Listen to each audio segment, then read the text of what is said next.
Ces témoignages que je vais donner maintenant, c'est que ce vendredi-ci, j'étais en train de dormir. C'était un vendredi que j'étais vraiment contente. J'avais tellement médité la parole de Dieu et j'avais chanté les louanges.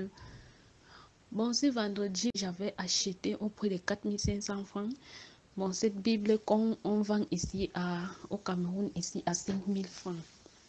Ce sont les Bibles des catholiques parce qu'avant moi, j'étais catholique. Ma famille et moi, nous tous étaient catholiques, mais moi, je suis la seule qui est sortie dans l'église catholique. Ma famille, tous entiers, sont dans l'église catholique. Le jour que j'étais sortie de l'église catholique, c'était vraiment les problèmes dans la famille parce qu'on ne voulait pas que je sorte de l'église. J'avais dit à ma mère parce que mon père était catéchiste dans l'église catholique.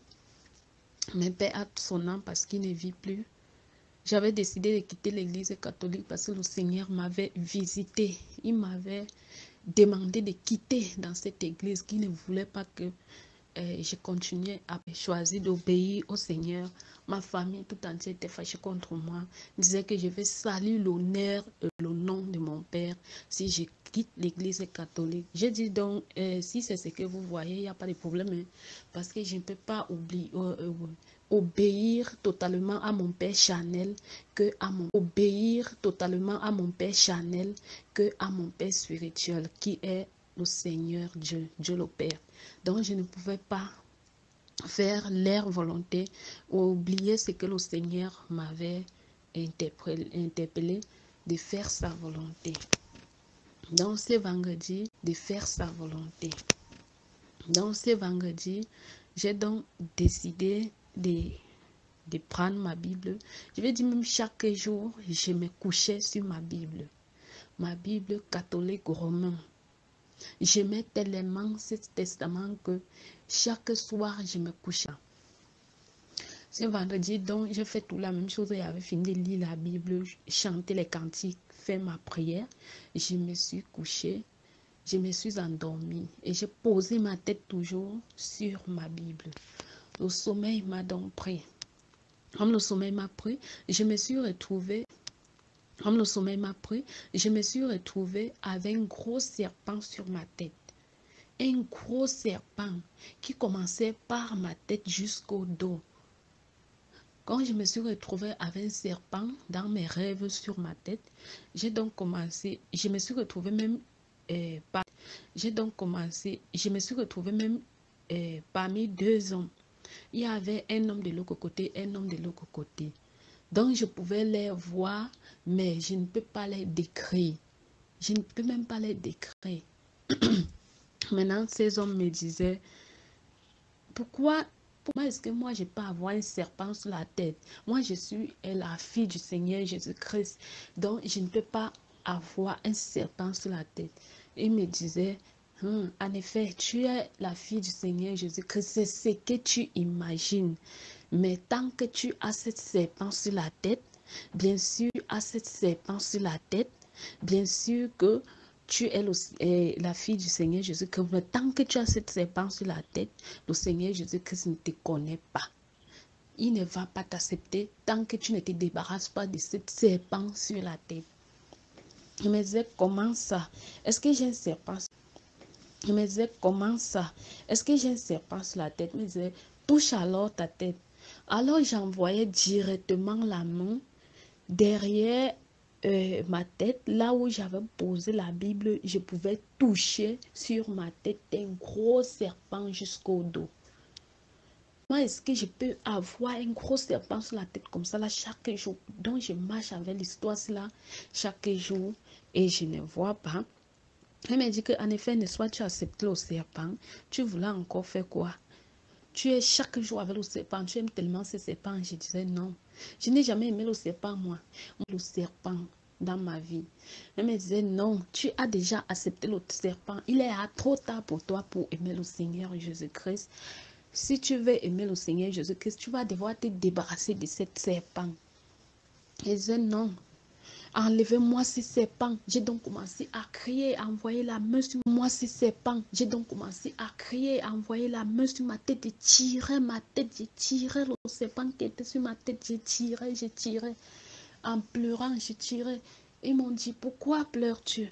Ne pleure pas. Parce que ces serpents, si tu veux de l'argent, il y a les codes cachés sur ces serpents.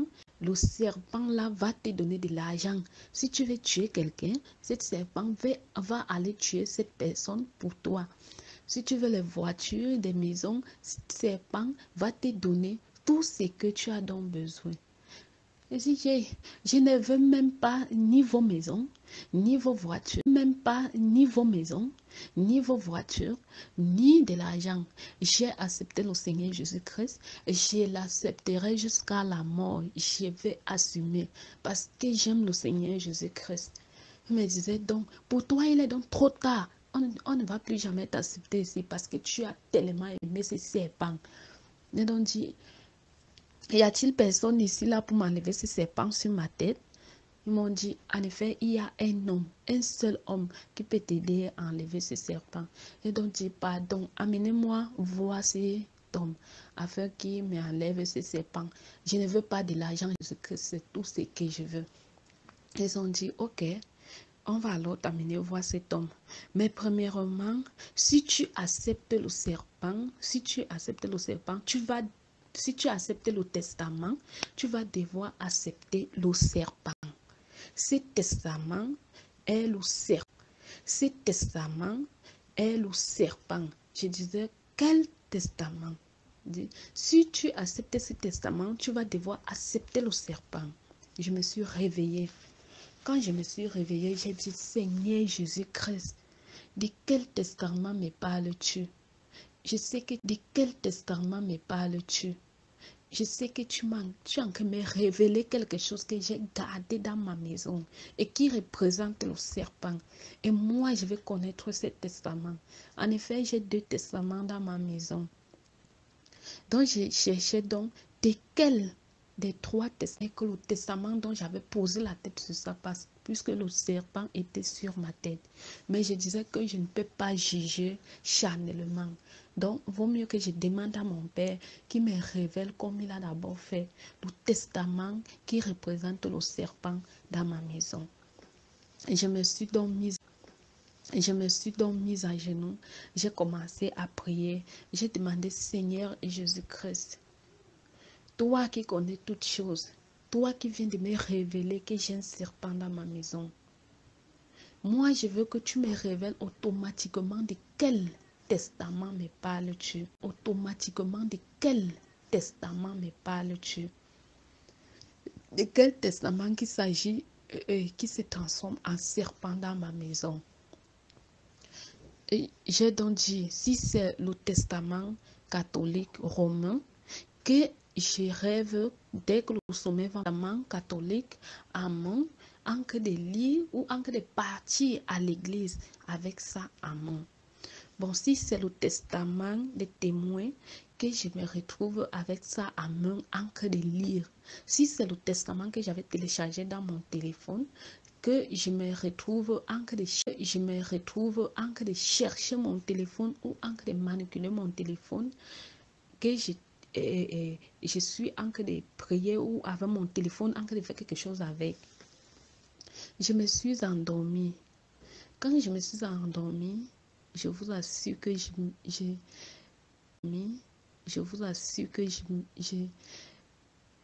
le sommeil m'a pris. Dès que le sommeil m'a pris, je me suis retrouvée dans l'église catholique. Quand je me suis retrouvée dans l'église catholique, j'ai donc vu le pape qui prêchait l'évangile. Il prêchait l'évangile en marchant, il marchait. Comme il marchait, il était habillé avec une longue robe blanche. Et avec, si on appelle ça quoi, les rosets, c'est quoi là à main. Il avait ça à main, en train de prêcher la parole de Dieu avec ça. Je me suis posé des questions que Seigneur. Moi, je prenais le pape comme le Seigneur Jésus-Christ parce qu'il était habillé avec une longue robe blanche. Et derrière le pape, je pouvais voir une bête qui était tellement costaud et géant, qui était tellement costaud et géant, qui marchait derrière le pape. Le pape marchait devant, lui marchait derrière le pape. Écoutez-moi bien, cette bête parlait et le pape interprétait ce que la bête disait. Le pape ne parlait pas, il interprétait ce que la bête disait. Cette bête avait deux grosses cornes sur la tête. Il marchait comme le gorille, debout. Et il avait une longue queue. Et ses talons en bas étaient comme les sabots. Ses sabots, ses pieds en bas étaient comme les sabots, donc comme les longs talons des femmes, les hauts talons. C'est comme cela qu'il était. Il était noir, laid et horrible à voir. Et moi, je tombais sous les pieds de celui qui me... Moi, j'étais dehors, j'étais sur la porte, je regardais et je croisais mes mains, je regardais ce qui se passait dans l'église. Et moi, je pouvais ressentir que j'étais accompagnée de quelqu'un. Je pouvais ressentir la présence de cette personne. Et cette personne il pouvait me parler, il pouvait me dire, fais telle chose. Et moi, j'agissais comme il me disait. Cette personne qui était avec moi, j'ai donc commencé à lui poser cette question. Oh mon Dieu, regarde comment le Seigneur Jésus-Christ a de prêcher tellement la bonne parole. Et regarde ce que la bonne parole. Et regarde ce que le diable a de faire derrière lui.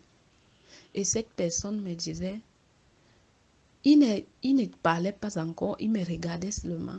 Je pouvais le ressentir, comment il me regardait, pour pouvoir me dire que non, ce n'est pas le Seigneur Jésus-Christ là-bas.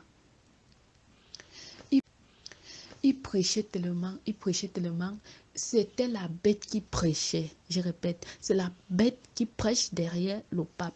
Et le pape interprète plutôt les paroles de la bête. Jusqu'à la messe était finie. Celui qui m'accompagnait me disait, va voir le pape. Et les enfants de 5 à 10 ans partaient rencontrer le pape. Quand je me suis retrouvée là-bas, j'étais comme un enfant de 5 ans.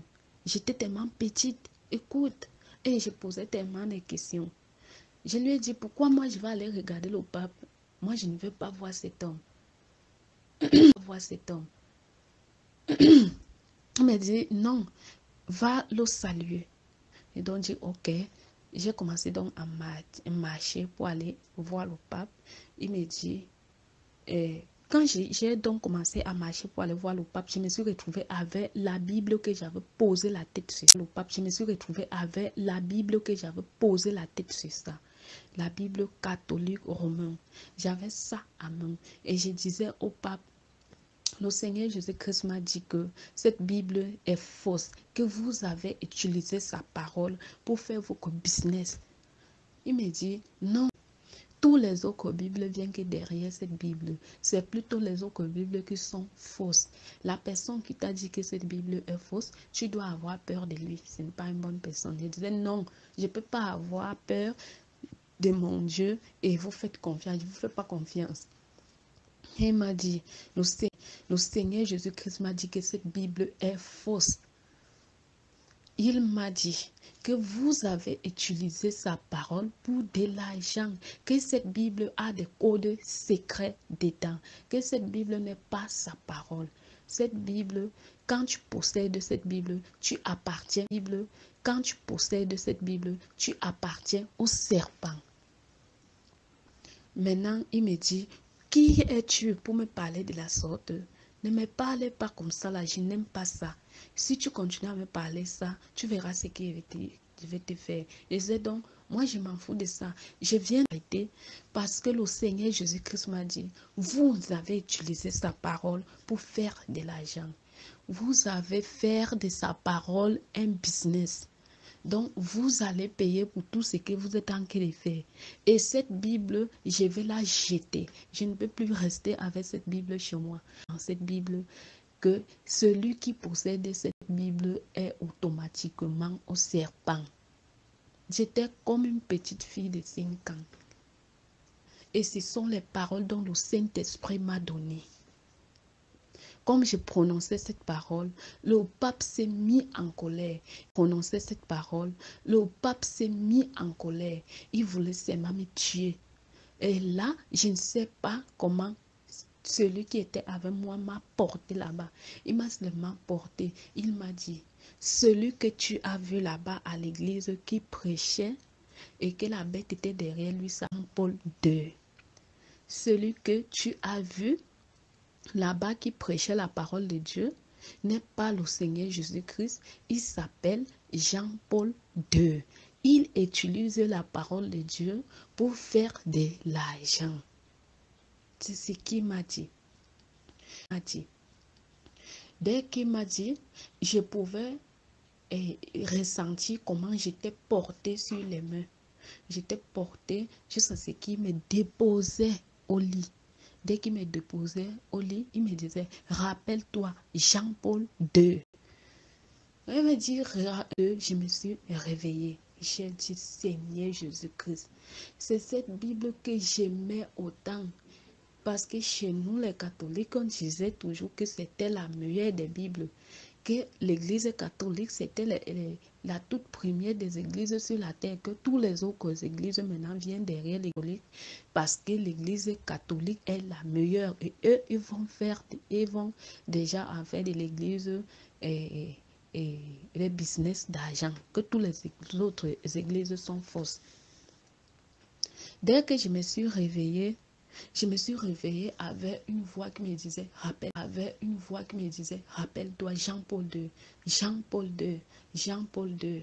Je me suis réveillée. J'ai pris mon téléphone. J'ai dit, oh mon Dieu, Jean-Paul II, c'est encore qui? J'ai tapé, je suis entrée dans YouTube, j'ai tapé Jean-Paul II. Dès que j'ai tapé Jean-Paul II, j'ai vu les photos de Jean-Paul II qu'on m'a envoyé et son décès en 2005. En 2005, Jean-Paul était décédé et moi j'avais que 5 ans parce que moi j'étais née en 2001. Donc je ne pouvais pas connaître Jean-Paul II. Dès que j'ai vu ce emblème, je ne pouvais pas croire qu'un homme de Dieu qui était vénéré était faux, c'était un serviteur du diable plutôt et non un serviteur de Dieu vivant. Franchement, mes frères et sœurs catholiques, si vous avez les oreilles pour entendre, vraiment entendez. Parce que ce que je vous en train de dire, je suis en train de vous dire est réellement vrai.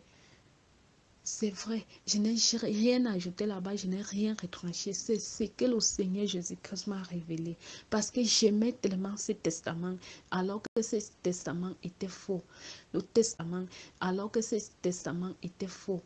testament Église catholique romaine est fausse.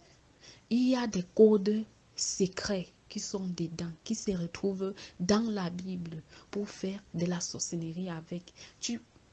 Qui peut croire qu'il y a les codes dans le testament que si tu veux tuer quelqu'un, ce testament que nous on appelle Bible, il représente le serpent dans nos maisons. C'est ce qui m'a révélé. On pouvait voir que ça fait 4 mois que j'ai eu ces révélations. Je n'arrivais pas à publier ces révélations. Je n'arrivais pas à dire ça. J'avais tellement peur. Mais maintenant, ça ne sert à rien d'avoir peur. Ça ne sert à rien d'avoir peur. Si on me tue, c'est que c'est la volonté de Dieu et que la volonté du Seigneur Jésus-Christ soit faite dans ma vie. Mais pourvu que je dise la vérité pour libérer les enfants de Dieu qui a 7 serpents dans les maisons appelés testament. 7 serpents dans les maisons appelés testament, alors que c'est faux. Ils ont fait de la parole de notre Seigneur Jésus-Christ un business. L'église catholique est fausse. Donc, s'il vous plaît, les élus de Dieu, sortez dans Babylone. Sortez dans l'église catholique. Dieu n'est pas dedans. Dieu n'est pas dans cette église. Là-bas, c'est l'adoration au diable. C'est l'adoration au dragon, au serpent ancien. Sortez de cette église.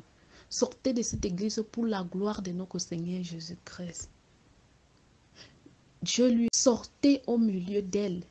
Sortez au milieu de Babylone, mes frères et sœurs. Dieu n'est pas là-bas. Dieu n'est pas là-bas. Alors je vais prier pour toute personne qui va recevoir ce message. Seigneur Jésus-Christ, je te bénis, je te rends grâce.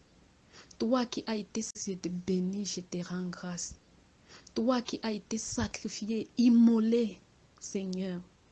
Touche tous les cœurs de toutes personnes qui vont écouter ce message, car tu es le seul vrai Dieu, le Dieu de gloire, le Dieu de vérité. Toute vérité est bonne à dire car ça vient de toi, Seigneur. Bénis toutes personnes qui vont écouter ce message et fais en sorte qu'ils agissent selon ta volonté, Seigneur. Qu'ils cherchent à te plaire, mon Dieu, mon roi. Moi-même également, je bénis cette personne qui vont écouter ces messages. Pas ta volonté, non la mienne, Seigneur. Que ta volonté soit faite dans le monde entier. Que le monde entier te célèbre, te loue et te glorifie, Seigneur. Car tu es bon, tu mérites d'être loué, tu mérites d'être glorifié, Seigneur Jésus-Christ. Pas n'importe quel. Le Seigneur Jésus-Christ crucifié sur la croix. J'ai ainsi Que les catholiques qui ont des oreilles pour entendre entendent. Que celui qui a des oreilles pour entendre, entende. Le Seigneur Jésus-Christ revient très bientôt.